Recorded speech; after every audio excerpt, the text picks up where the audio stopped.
Wisile onu abaire mobilizer wa Nyamasaza ya Nyakabingo actually eno ili sub county ya Nyakabingo kandi ali spokesperson baita bikira kwena mweleza kabisa nawe asobiri kuba na yanjura atugambire ni woha kandi ili batugambire n'ensonga abo waki basobire kwani baruga mu kitebe kya FDC kandi basora kwani begeita National Unity Platform ngenda kutandika na munywanwa anga kusembera yekimu omukurasi akaba mu parliament ya 10 omukurasi Mbaju Jackson tukutangirire waitu wewe bale mukuru ramukiya abarozi ba TV bagambire ni wuha ebikira sobora kubano yanjure kuyaho tutugambira amabara ni yanjurira ni nywe Kenneth anowagira AMOOTI wewe bale Kenneth mabara gange ni Mbaju Jackson abaireho member wa parliament wa Busongola South mu parliament ya Uganda ya 10 nizire hano kubazamu amnaiwe na batulire ha politics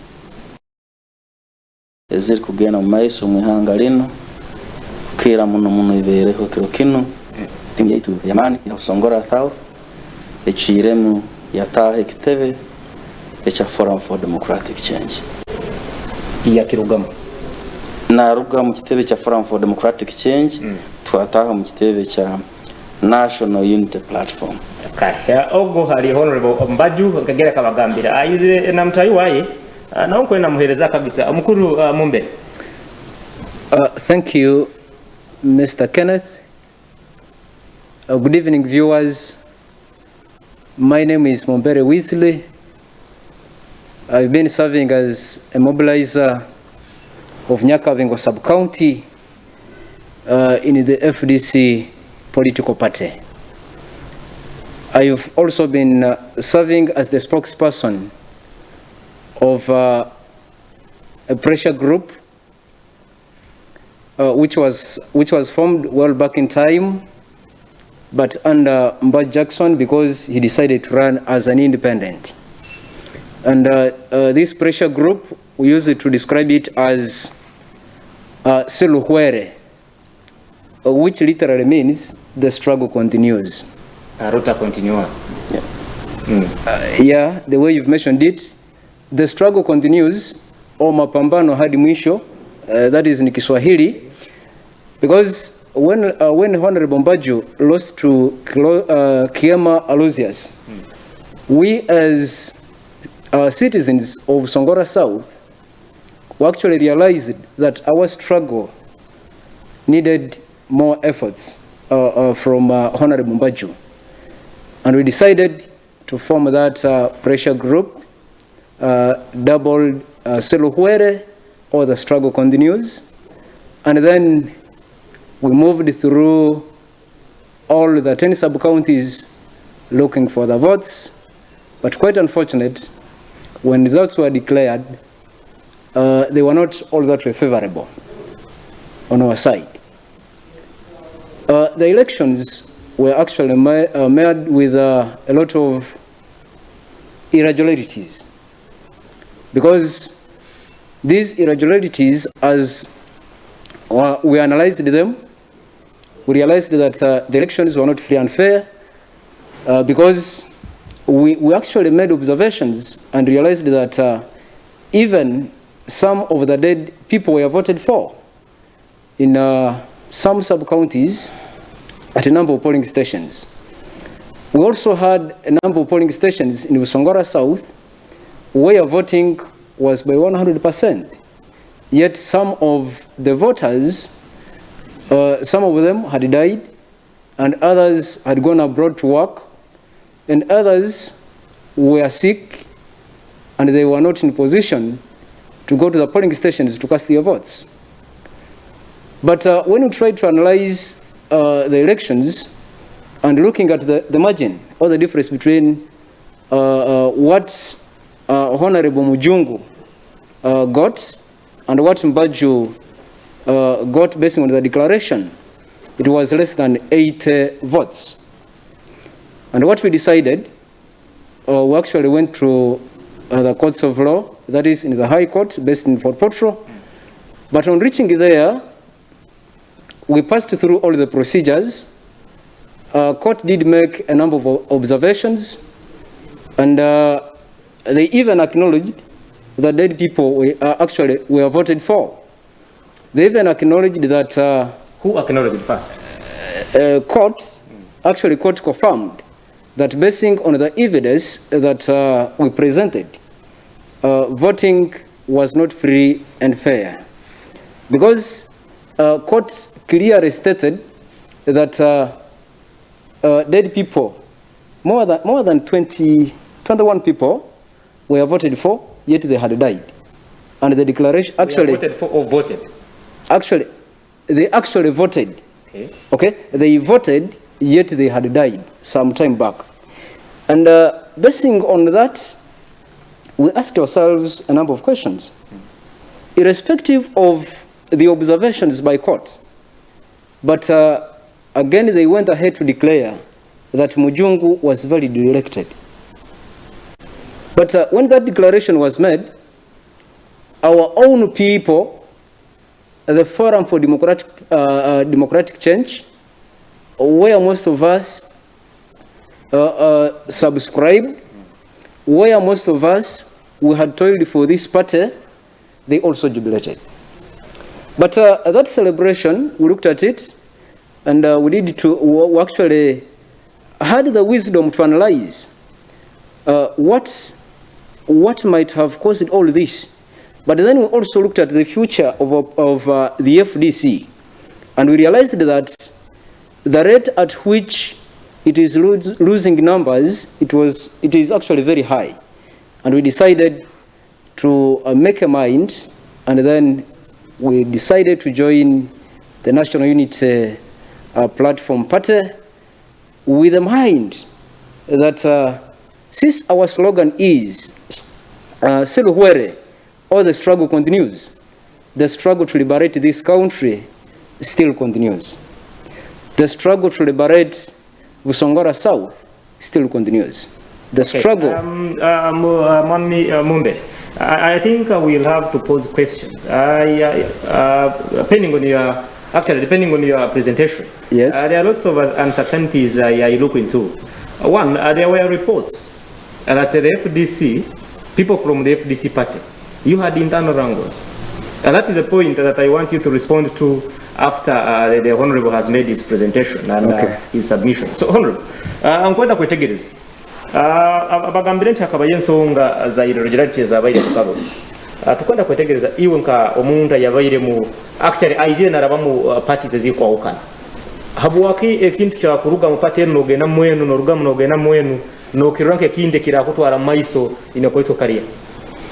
Webale muno mukurukani.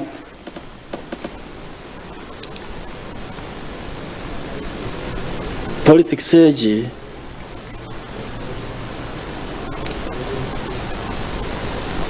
is what I can call in English participation in experience. Participation in experience. We participate as we acquire experience. Kwejumbira mbya polipo kutunga obukugu. And also we join because we have gotten experience from others. Kankweleze example, Professor Bukenya, Honorable Gilbert, former Vice President. He said politics is zigzag. As long as you know what you want to achieve. Kuba nkueleze example ya Kenya. The other day you saw President Uhuru together with Raila Odinga. Together, they're working in the same government.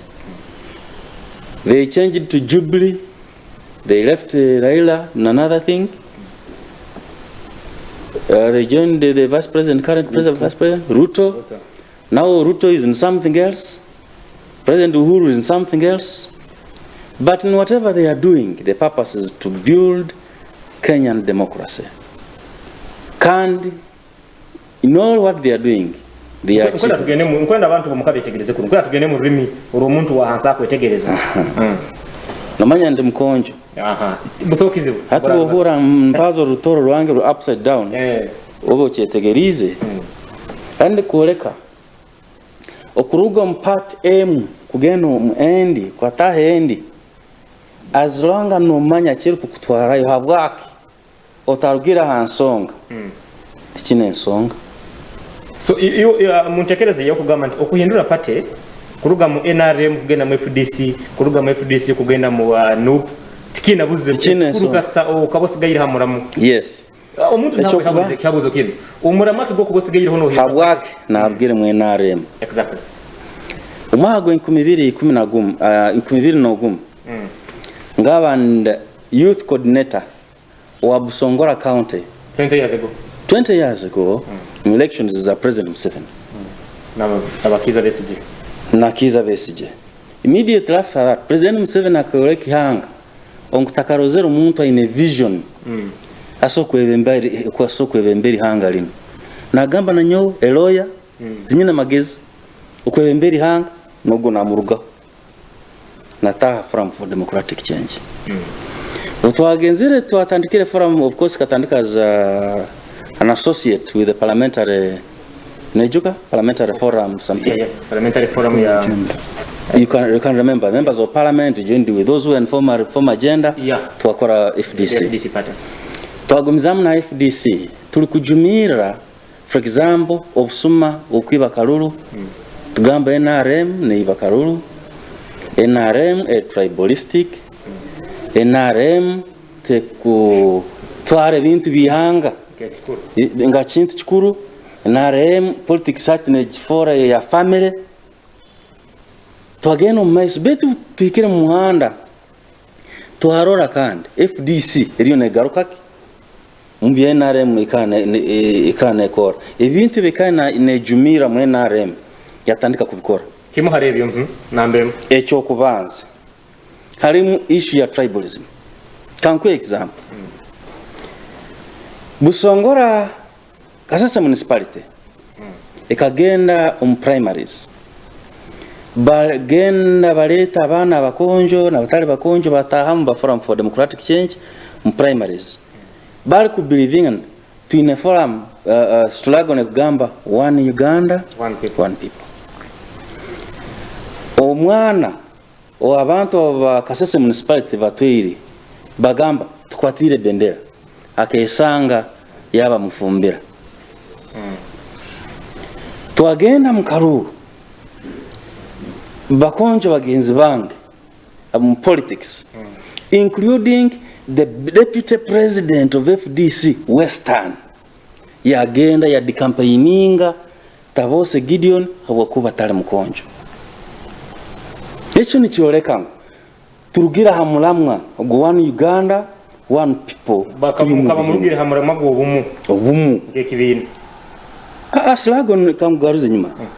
It is our motto FDC ya FDC ngekibina itweno mwihanga tuli muntu ogo obo muganda obo limuki twena tuliki muntu betu my deputy president Western Honorable Nzo William yagenda wa Busongola North MP yagenda ya campaigninga flag bearer wa Kasese municipality how urulimi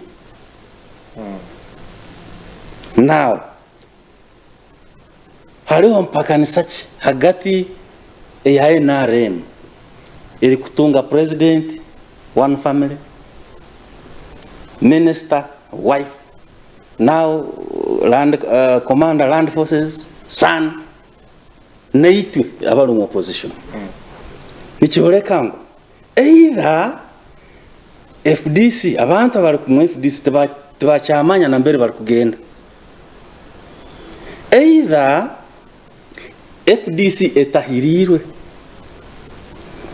nicho rukurora nguna vice president or Forum for Democratic Change n'urongo bamuheiro bwa minister yarugo mu kitebe yagenda mu NRM kikoreka ngo FDC kabeta irirwe kara hawa hero wa minister yarugo mu kitebe the vice president in charge of Buganda tokumanya Lubaga Joyce Sebugwawo look at that kanda manga the top leaders mu kitebe urongo haliwe ensonga tukagenda mu primary za party presidents mu FDC hagati ya Dr. Amuriat na Jeno Muntu ebyarugirem the campaign tukora gamba ngo ogu nawe munyarwanda nga Museveni no difference and again tugamba one Uganda one people nyowe nko muntu na bagenzi bange turamu mbere tuli kugenda wade tukagenda as independents automatically that meant tukaturugire mu FDC wade turugire mu karuti so kugaruka mu FDC akwa na mbere kugenda cha visionary ntako yahaburiza honorable sorry kwitagira umuntu ntako yahaburiza nko muntu ayatandikira amateka mu myaka 20 nyuma umuntu akurire mu kitebe kino emyaka 20 umuntu yakoyaguze nti inyu halevo yanyu maturity political maturity yimuina ninyo abantu abakumene mu ikara na abantu bano nimbagama nango aruro umuhanda hano tukaba tuorekerire kukwata hano ati yotandikire ku rwa muhanda habwa ko tagaruka munuka habwa inyo bakobene bayikaza batayibanyi nimbagama bana bamumbere aboja bato nabanda bondozira bo izire nabo habwa inyo abantu abayina that political maturity that political sense the high reasoning awakimutekaza abana abantu mukabagamba tutarwa muhanda FDC tukagitandikana ikigenderwa kino tutarwa kigenderwa habwa kandi nyinyo nyini ninyo nemwiruka mu kitebe mukagenda mu bibina bino Kenneth mazira hehi emyaka 15 mu Buswere married yes nyine experience okuba orora nyina wabana akarugo mu kisenge akatandika kwija mu diro akatandika kutera mu entome na mukazi we numanya ngo mu kisenge bikabiremera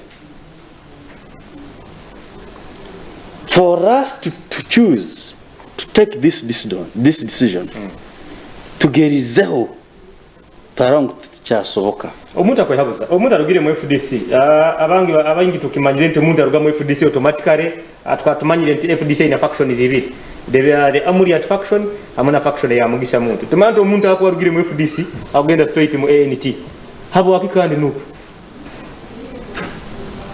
ANT nayo nonke it is a party in opposition like the FDC beite kigenderewa cha party it is to take power nothing else the main objective of a political party is to take political power kigenderwa kia kitebe kyona kia polipo kuhamba no kutwara obubembezi boyanga it's like producing children marrying obuswe okwija kuswera ningo kuswerwa echo kubanza niko kutunga bana ebindi nibikurata bezikana so kugenda kwatunga omukazi mukalema koraki kuzara no sana ugenda hero nofuna bana so genda hero kwakoraki but that is in the exception yes kokuba orore kitebe kitandika kumara orugendo kitandika kura orugendo the struggle nambere kibeire kine kitandika kukora as if the struggle is over kandi the struggle itakahwire oba no manya ngo kitebe echo kine kizibu ekitebe kya kitayine kizibu abantu some people abantu abali mu kitebe echo nibasoko babatungire kizibu. How do you feel when someone says inywe abantu abarugire mu kitebe ka FDC mukairuka ninyo mwine kizibu? Echo nikijja kuba determined what we have done, where we have gone. Kanda himurugire tukuro tukarugo mu NRM ganyo mwaka gwa 2022 nataha kitebe cha Forum for Democratic Change.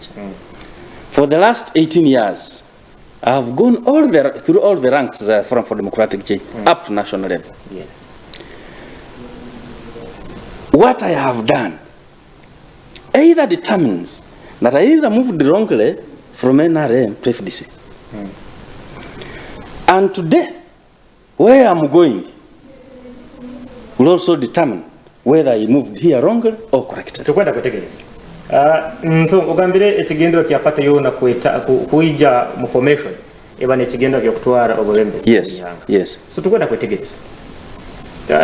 Nyahuka na rune magani ziri habitebe bisate bikizire muno kuteeka kwa maana.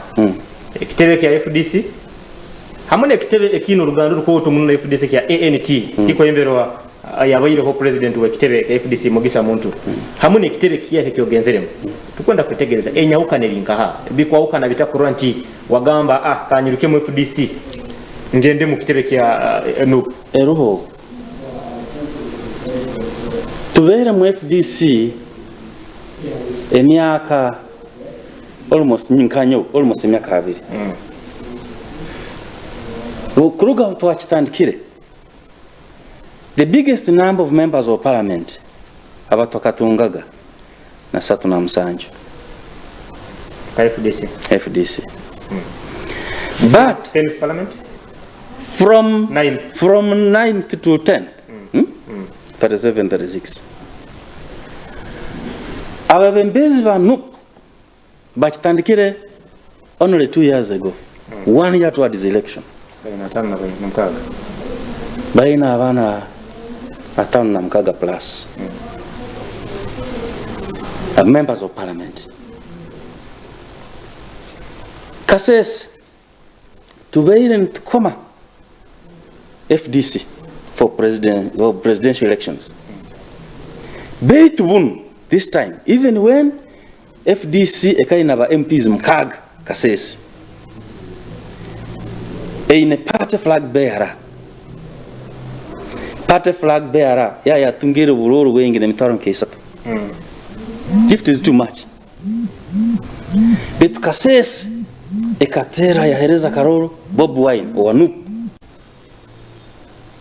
wadeba kamwiba a difference ero hagati ya President Museveni na President wa N.U.P no bururu kakaga 10 sanju na mwena 10 sanju kati akangarukemo amombe mukuru. Let me conclude that before you come here. Okay. Just a minute. That means that the speed at which N.U.P is moving is a clear indication that tomorrow they can get power. Not a kurengo kumanyisa nti speed nambari kitebe kya N.U.P kikwirukira kusigikira bititebe yakarurawo kugamba nti kikorekya myaka kesatu na maiso abakwa badaita birintanya kitabyenje ayino kunihira nti kandi wembeze buyanga bagenda kuba ne babutwara ebyo bigambo bya Jackson Mbaju akaba mubembezi rundi member wa parliament wa Busongola ya Masirimuka mu parliament eno itwa Karugama okusageta parliament ya ikome kwenda garuka rubajirwangi obulyo nyinaho muwisile amombe ali musigazi akorekya runda akunzokera kusikire bigambo byabalize bigambo bya omukuru Mbaju abalize tokutekereza nti mubire misleading ka abeminyeto abokwa twetegereze tugenzera kwetegereza nti most of the times we've seen most of the youth from most of the political parties they look like they are being driven wanting to achieve a certain goal which goals when you ask most of the youth where you fall I believe by looks where you and I fall in terms of age most of our fellows look like they have been misguided by especially people like Honorable Mbaju who have a vast knowledge on politics. Is it the same case that you're also being misguided by one Honorable Mbaju? Mr. Kenneth, if I can take you some time back, 1980s, when His Excellency Yoweri Museveni came and started his struggle, he was 1980. Yeah, he was accompanied with by the youth. For example, Kizza Besigye was 24 at the time. 24, 26, between 24, 26. General Mugisha Muntu, he was also a youth. Yeah. And these people, they were together in the struggle. And the struggle was meant to liberate the country. And for us joining N.U.P, it does not mean that we are being misled. Because for us, a person like me and other youth outside there in Busongola South, most of us, we are driven by principles. because the principles of the FDC, the political party that we've been working for, that we've been cherishing, these principles were violated by the party leadership, both at local level and national level. And you are the people that have been in leadership. You are the people to blame for all this that has been happening in the party. Now, that one, it may be pointed like that, but by principle, our party has, for instance, the chairperson for the district. I thought you wanted to mention of structures which the party has always been accused of not having. Please, I'm coming. For instance, we have the chairperson, FDC, Kasese district, and that is none other than Sahulu Mate. And this person is also the regional governor of the FDC. But he has been handling his issues in a way of discrimination. However, that his issues, for instance, if he had some issues that he was not conquering with some members of the FDC, then he would not settle them using the rightful procedures. But these issues would be settled in the media. Members of the FDC would just hear the news on the radios when the chairperson was blustering the members of the FDC. And now, all of those moves prepared the minds of the youth, a person like me, because by principle, when the FDC, according to the Constitution, when we hold party elections, what is normally termed as vetting, the successful candidate is supposed to be followed, actually is supposed to be supported by all members. But because of the problems that emanated because of leadership crisis in the FDC at district level, this compelled some of us to make to decide for ourselves and join forces to agitate for a change in Busongola South. Okay. Now, liberating this Busongola South, for us, we actually thought that Honorable Mbaju at least he had shown us how the FDC in Busongola South was supposed to behave. Because as a honorable, he was also serving on the constituency executive. He did not mention that of the FDC. Yes, as a sub-county mobilizer. But as when he was serving, at least the FDC achieved much in Busongola South. Okay, we shall come back to the achievements right after the short break that we are heading into. Banyali banga barungi abaliha antekaniza inyatabongo. Ukihura nimi tukutabura urujungu tukurubaza mukagabana bwamba tukasomera. Tukasoma bayirabo. Ibintu umuntu bakwibaza tukubikenga kandi nyino kunira ntananya barahero ku urujungu mukukenga kurunga. Omusajja mumbere urujungu kurubaza hano gamba kandi ari mwana yayikaire munsi ya Bungereza. Of course nyina mumbere wisire kuruga mu nyamasaza ya Kasese Nyakabingo is in Kasese district. Nyakabingo sub county. Brand new sub county. But in Kasese district. Yes. Yeah, okay. Hamuno na yabayireho omukurasi wa Busongola ya Masirimu ka Honorable Mbaju. Dakika kubura ye dakika kama 23 kandi kurani twaika kumarira intekanza ya kirokeno bali tukwenda genda ho mu ka break butuko garuka abali amasimu angenda kubani nkwata ya masimu gani kimanyire saa zino banyani banga bali mu nyamasazi ya Kasese kamugisa nkuboinera hano tandikire kandi kubana otera amasimu baitu kandi bunkuruga mu ka break ngenda kutandikira haba amasimu.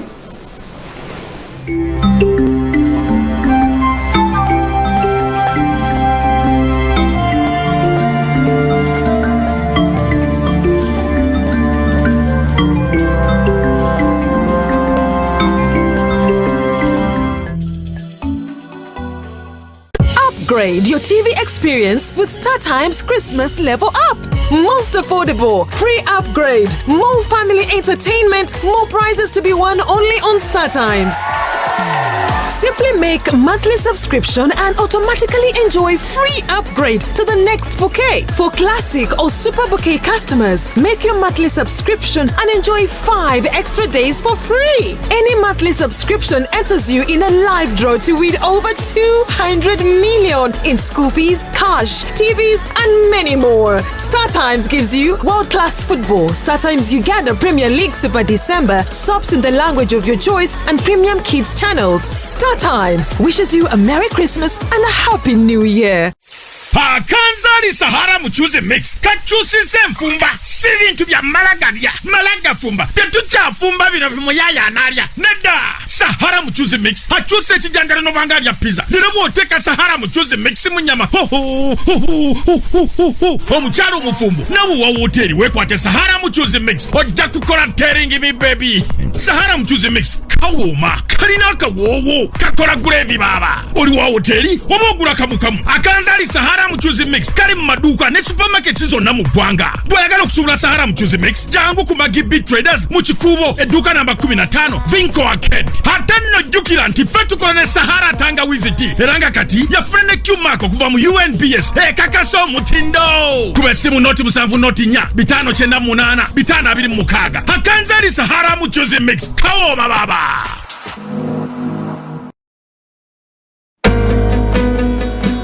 Nga nakazuka kumacha nywa hill water okuzukusa obwongo n'omubiri gwange olwemba ku mulimu nenywa hill water nsobola okukwasaganya obulungi emirimu gyange olwemba lokola duyiro hill water nanyamba okummalako enkalamata n'ennyonta omunokoma olususu lwange nga lulabika bulungi. Ecupa n'amazzi ga hill water bikolebwa ku mutindo gwa nsi yonna. Hill water yakakasibwa ekitongole kya UNBS. Asangibwa mu matundiro gonna eriggwa omusuubuzi oba alina omukolo tusange ku Rubaga Road ku Access Building opposite Hotel Sajavaro oba ku factory yaffe Iganga. So ne ku simu zino wammanga. Hill water, purity, nothing less. Oine business yawe oine ebyokutunda rundi oine ebyokukora kyona ekwakwetagire abantu bamanye Bunyoro TV turoho leta business yawe ogitere abantu maiso ija orange naitu ha muhendo ogokengangana tuli ha chombeko kya Liberty Broadcasting Services harugudo rukujya Fort Potro opposite Centenary Bank Hoima omukampala tuli kamo kya Chira Road oba twikira hasimu zaitu zinu 0 kenda na 5 atano na 300 oba 0 kaga na 8 chenda na 8 0 mukaga oba 0 kinana na 4 nkaga nemu ana na mwenda oba twikire ha email yaitu nokwesa Bunyoro television sales@gmail.com.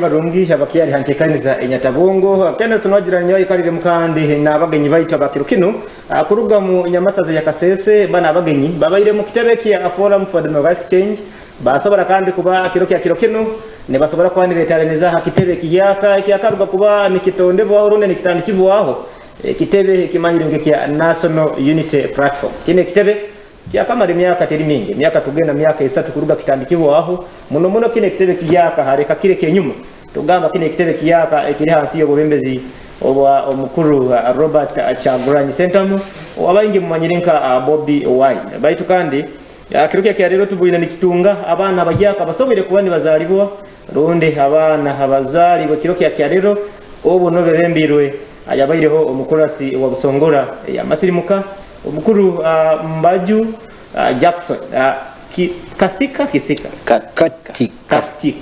yeah, no the pronunciation rukonja and Kathika yes omukuru Jackson Mbaju Kathika niwogo sobere kuona ibembera abatayo timanyiro lesira abantu bayinga mukuru Jackson buna hamwe abantu aboite ibembire mukiro kya rera borese 50 olesira abantu 50 nkunihira gubire mukoro gw'amaani baitu kandi abarongi nyakuba nimbazaniraho obuklips abantu ebibayire yo kiro kya lero hakitebe kya national unity platform baitu kandi akaire kantuire ndo kurora ba masimu kwena nkwatia ba masimu ebikira ngenda kubibaha mahuri gesaha isatu nango wewe kwasire nyo okubanza na bagonzalega yego olinka haba gonzalega zino ndi mitiana hano hati abakuru abo mbasimire owasimire n'entekereza zabo nk'abantu baitu takagenzere hara omukuru Mbaju mwefudisi akabarugiriyo yeira alomu harabe mupya abagabo bali mwefudisi barugayo basigarayo bari nk'ebisitari kandi bari bamwe hari aba N.U.P aba baganda bakusasura sabutani bakora itegezi bayino kusasura ari mu mukebe cyawo byamekebe cyawo kubakurana subscription fee alomu haraba memba bakaba bangira kusasura yo no donga oto yes akibashwa mukura okusera mulingo gona kujumisa ekitebe ky'FDC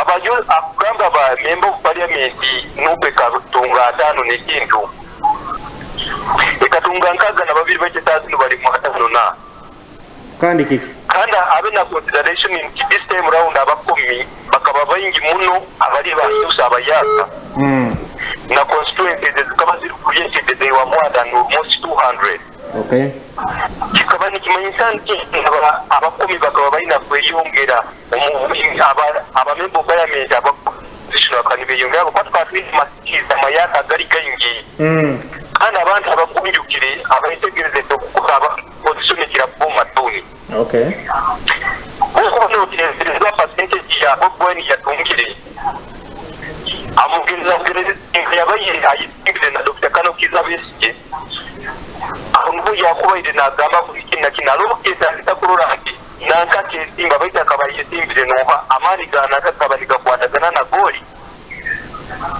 yonka FDC sura girura nkitebe tugamba akire yirwe baitu Joe Biden sazi no kwa Amerika atakuta agentebe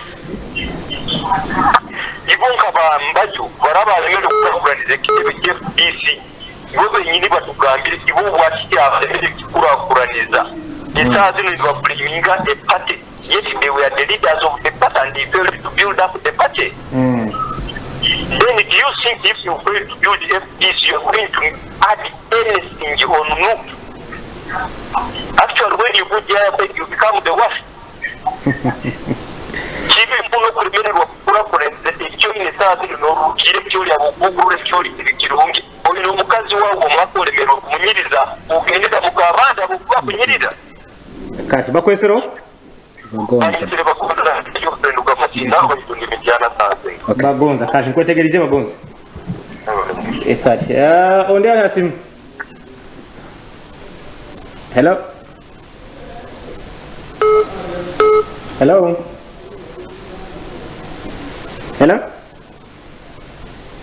ayo to balizire kankwata yondi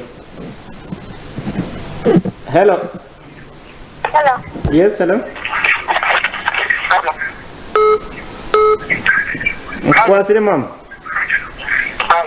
hello yes hello hiyo bazanyo nkuhura ori ha TV kado kubabuza bakita kubaza kwasire ndi wama iyo ali serious tugende maiso aha mugisa abantu bomwanyu mbano mbaresere webara na katangira kalogo bakaba Mbaju ona ribo wangu ata ona ribo wao abukomelo yakaranga kandi wewe kubitsinka kakachipana mutara mmoja atyo mugisa umoja Kasese ati ndio kugama ngokugenda kachungu ndio kugama mazima gari awe nitule ayoduga yani kama itaka hawe songa Manya n'obangera ekitude tukandika amaani kyatankana amaani gokusala gatta abanyeko mbagamba nti bugubugu bwa butali mungu bugubugu tuguba mungu abatuze bakatandikana bakandikana ambaze omukaguze bakansabanga abayizira tiketi egira N.U.P tiketi ya FDC abarabira mbaribanga okay Sumeta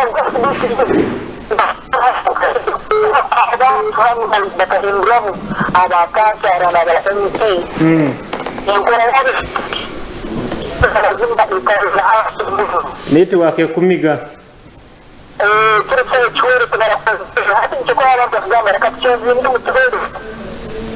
okay ensonga yongetegereze mugisa network ekumiga leka nkwate y'abantu kale hello hello yes sir otyo ayisibu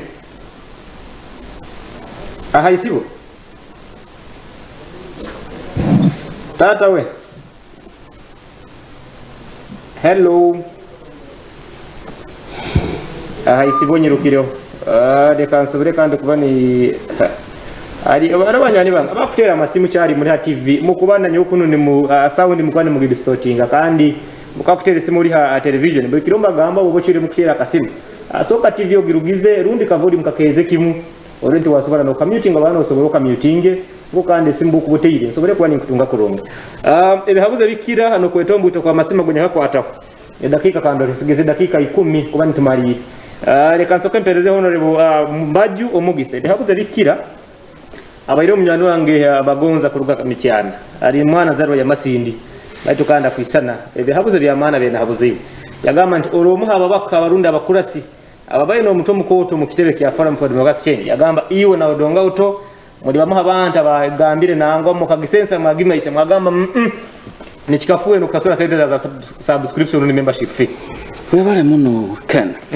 na mgenzi wange bagonza yarugo kutera isimu ikurungi yawe na baza kana baza no rujungu maybe for clarity nyikirize nkampo rujungu anyetegereze ujya kubaza urujungu kateke mu runyoro ruto okay fine it is true I was one of those who did not pay and the reason I refused to pay there are occasions of accountability I don't just pay simply because I have to pay. I used to pay 450,000 per month. But there was not even a single accountability that was given for that money. Instead, even the little we contributed, milioni 5 ni mtwara na buli mwaka 450. Yeah, milioni 5 milioni 5 ni mtwara ana. Yes. Buli mwaka.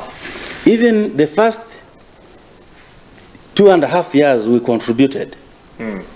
This money was obtained from Kasese, from Kampala, from Parliament. 57 million shillings was transferred to Kasese FDC office. The money was withdrawn by the district chairman and his colleagues who were signatories. The money was eaten in Kasese. As a contributing member, I said, can I have the accountability? Instead, the headquarters of FDC used the chairman, because they thought we were going with General Mundu, used the chairman to hit myself, Honorable Winnie, Honorable Centenary, using the money we paid. Even if you were a fool beyond what I am, could you have paid that? Could you have continued to pay? That alone, this Vagonza, if he is the Vagonza that I know, from Bunyoro, who was a FDC leader, assuming he's not the one or the one. This one is from Masindi, I don't know if he's the one. He ought to know that even headquarters did not account. I have reason. Did not account. I mean, headquarters did not account. I have risen through the ranks of FDC, from a secretary parish to general secretary of a district to a NEC member. I think I have made a contribution. If it was to go forward, it should have gone forward. But if you can accept as a party, simply because you don't agree with the General Muntu, and you accept that one person should eat through corruption, which we are fighting, you allow such a corruption to prevail over sense of reasoning, and you still think that the leaders are the ones who are not correct. Either you have a problem or he has a problem. I remember attending a press conference at Parliament in the members' lounge. Yes. Shortly after Honorable Winnie Kiza was put out of office as the leader of opposition. Yes. Ensonga zimwe zabaire hawe byabaire ne birimu nkubo za Parliament. Bagamba nti nango iwe centenary mukaba enyuma muno mukaba enyuma ya Madam Winnie Kiza. Bamuhire mu ntebe ya leader of opposition bakwasa Betty Awola Chan. Mwagamba kando waitu bamunaga ahabu wake titukia basa suku mazima not really chikaba kitali kityo even okuruga takaikene naho ito tukatwenerizo kusasura for around 5 months. Hawa sent ezagenzere Kasese Parliament kane sasura sent ezendika accounts za FDC. Now tukatu na accounts ibiri account ya headquarter na ya Kasese by error sent vaziteka hayanka ya Kasese. Kasese office was withdrawing. Nkwende kintake. That same statement. Yes. Nkwende okiteke mu lukonjo. Abantu bakwetegereze ku byo. Munga funge kibulyo. Ekikabwa etibwa kande. Ewe Mbaju kokwango wa utamuntu amunene. Ewe mu moko aba MP. Ababese bali turesha send the story litu ibana ba members of parliament. Namabundie endambi mu yahika. Itwenga ba MPs Kasese especially inje na Honorable Centenary twamaleka iritu kusangwa twatukaita Kasese yitruva herembarera ishe milioni 557 esha twetwe bitu mu parliament second kwa county FDC Kasese and this so for bet instead kusangwa habi amaro katika General Muntu na headquarters na Ndala camp na camp ya Nandala yamakulisha Saulo indiasu kole sendi yesu idwerutuanisha erianzereta camp ya muntu ya hesi. But enough, some of us tutaenda na muntu. But that was a leadership problem from Kampala fighting in Kasese. You look at that. Yeah. So we are saying it is not true, as Baguma says, that us in Kasese we are responsible for the weaknesses of FDC, or at Parliament, at national level, we are responsible. No. The biggest problem in FDC is at headquarters. And it is transmitted to Kasese. And it is eventually responsible for the loss of some of the members of FDC who lost elections in Kasese. I also believe it is even responsible for Winnie's decision not to contest the fight at headquarters. So if you have people in the same family, husband and wife, fighting over and over again, don't expect any progress in that family. Yes. Ebihabuzo biri bingi ebihabuzo abaireyo na munyano wange Mugisa actually kya Mugisa ogenda kisembya Mugisa ayine kyagambira agamba nti muri bantu abakusana mu kwenda kutomeza abantu munyano wange mumbe okutekereza nti okuhondera kwa abantu banu 50 kale okwija mu kigroup kya abantu 50 ha myaka emito yoroho okwerora nkamu maiso mu bya polipo bya Kasese. Yes, Kenneth. We came kwenda kuteke mu rurimi rw'omukati tutali. Okay. Mutukasa oma group mutukasa ne group y'abantu 50. Erilweke Kasese eriasokwa offices N.U.P tukashangerera eshakadi shembyaka kandi tukadeclaringa ndeke Busongola nditomo mu FDC. Konde chilairu cha FDC chikabu ndeke ni mwaka lukisha na independent mwaka lukisha independent ukishasukire member of FDC ukisha wa manzeta shabya member of FDC ukendisha playinga buhyaka na ritwe mutuka na samarishwa nga playinga buhyaka alutoma samareri tukendo manupu N.U.P n'ekitebe ky'omusasimulere eminyetu abantu 50 bali asa majority are youth. Now we came with only 50, not because there are only 50 who were willing, but in Busongola South, if you even tell them that they should walk on foot up to N.U.P offices to receive party cards, they are willing in large numbers.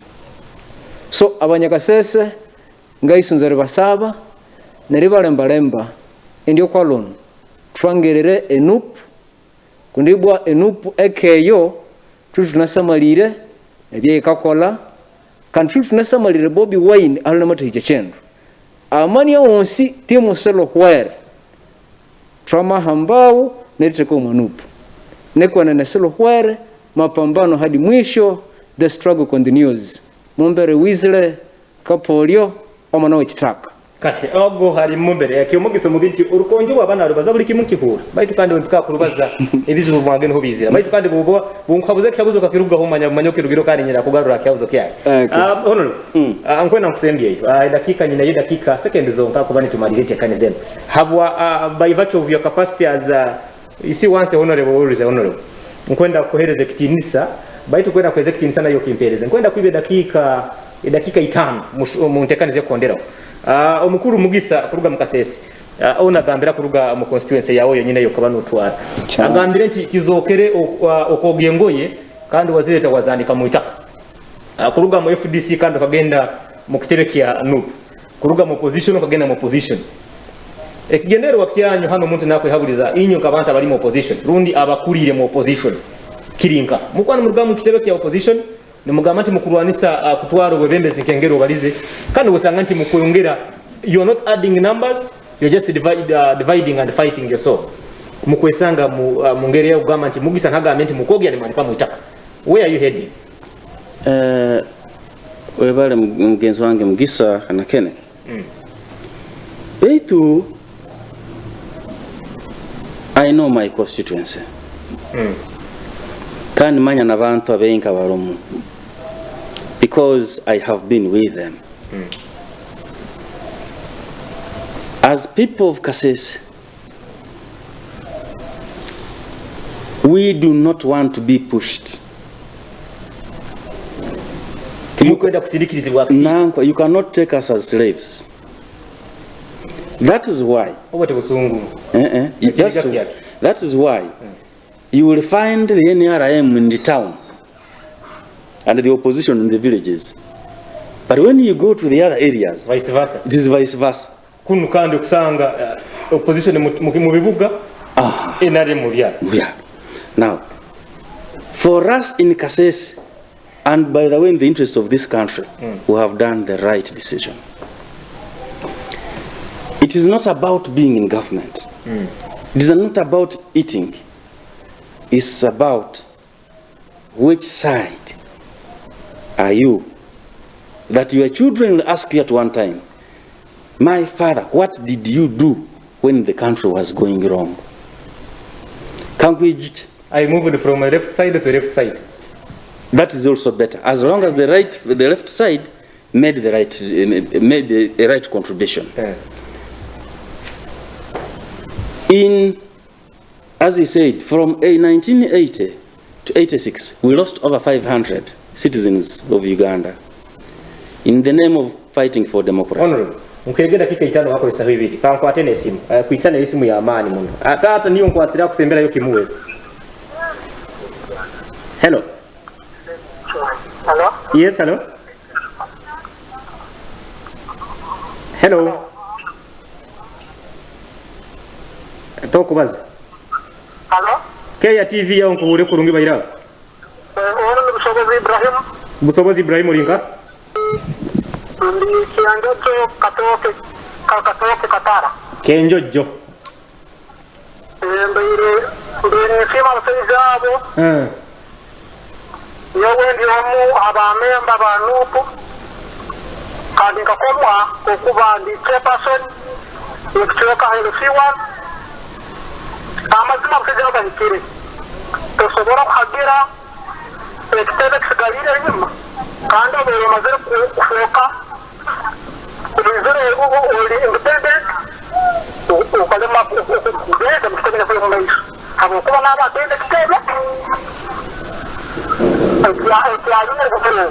Kati tukwetegereze munyano wa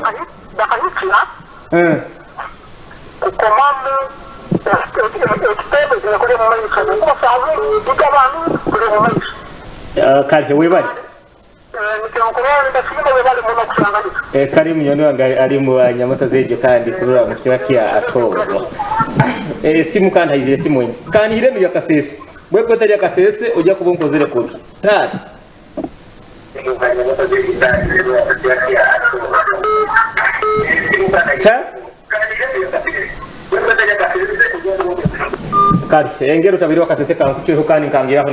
So I was saying, in the name of fighting for democracy, good governance, we lost 500 people. But on the head of the dead 500 people, Uganda is about to turn into a monarchy.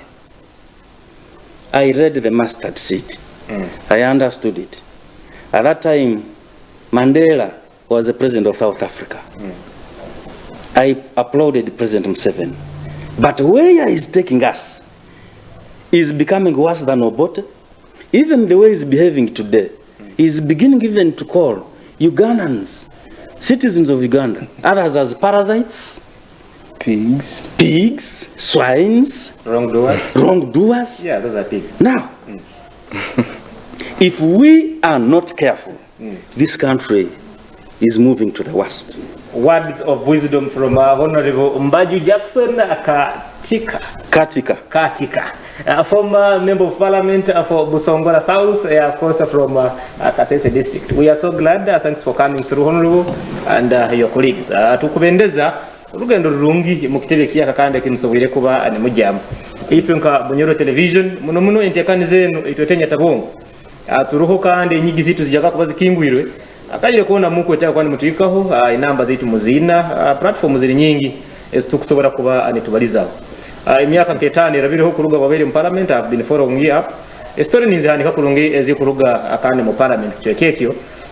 Tukwendeza urugendo rurungi mu maiso amuna aboja boyina mu mbere ari moja na wakuzoka ari sharp kandi hirenti bwaraba kandi atwire mu kwesimbaho tojya kumutera ukokora hamutwe kandi kugama ati wabota moje aba television nene ya Bunyoro entekane za nyatabongo Kenneth Nwagira niko ntokani yetu amukuba nimba sibura kiro kya rero kiro kya nyenkia ngenda kuba hano nabaganyi bandi kandi tubaza hansonga muno kandi kiro kya nyenkia koda tunure hansonga ezi kufa munuka oaho mu Bunyoro ngenda kuba no muganyi akuruga mu inyamasa zemu mu itware lete ya Bunyoro paka kiro kya nyenkia ngenda kuba hano munyikirize musobore kuba nimba sibura kandi na timu yange yona imbayini nkwana yo mu byomoko ababayira kamera ababayira mu byoma mukama hasobore kuba nabakwasana nyinke tube hano abarozi bayita barungi munyikirize kandi nanyosore kuba nitaha ndori ntikanya tekereza ebyanyike murare no busingi